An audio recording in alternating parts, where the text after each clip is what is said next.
Greetings, Fright fans, and welcome into day 3 of our Halloween countdown, our Creepy Crawlies countdown. So, are you guys watching these movies along with me this year? You know, every year I get some people in the comments who mention that they try to watch all the films along with me during the countdown, and I think that's pretty cool. So let me know down there in the comments if you're doing the same thing. Well, I was reaching down below, but my pumpkin's sitting right here. We're gonna reach into our Halloween pumpkin here. Did you guys used to use one of these when you trick-or-treated? When I was a kid, this is the way we went and got our candies. Of course, my kids, they always wanted to take a pillowcase so that they could hold more candy. This just wasn't good enough for them, so go figure. All right, what are we gonna look at tonight? So this is where we're going to get to some of the film, one of the films that you may not have thought of when you first thought of Creepy Crawlies, but tonight's movie is not going to be some little critter that creeps and crawls. No, we're going with a film of the giant variety with the Deadly Mantis. A volcanic explosion erupts in the Antarctic Circle, causing an iceberg to break apart, releasing a giant prehistoric praying mantis that is trapped in ice. After a voiceover and some stock footage, we get to our movie. First, an Arctic early warning radar base is destroyed, its roof demolished.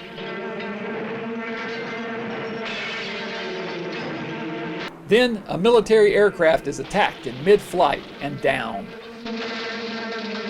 Among the debris at the crash site, a strange object is found. It appears to be a claw or hook of a giant creature of some sort. A paleontologist named Dr. Jackson, played by William Hopper, is called in to examine the object. He surmises it is from a giant insect, probably the spur of a giant praying mantis. More attacks occur, with the insect devouring the bodies of its victims. It attacks the military outpost, and they discover it is impervious to bullets and flamethrowers. It flies off and they realize it is headed south to warmer climates for food. Attacks soon occur in various cities in the U.S., and the bug eventually makes its way to Washington, D.C. The military must find a way to stop this deadly threat and save mankind with the help of Dr. Hopper, fighter pilot Joe Parkman, played by Craig Stevens, and photojournalist Marge Blaine, played by Alex Tilton. Of course, a romance brews between Marge and Joe, naturally. Wouldn't be a 50s flick without it. The Deadly Mantis was made in 1957, directed by Nathan Giron, who also directed The Seventh Voyage of Sinbad, Attack of the 50-Foot Woman, and The Brain from Planet Eros. This one's interesting because it shows us the giant insect trapped in ice right at the beginning. But then it approaches the movie as if it's a mystery as to what's causing all the destruction. We know it's the mantis, we just saw it at the beginning of the movie. But the effects of the giant mantis itself are really well done, and this is a worthy addition to the giant monster trend of the 1950s.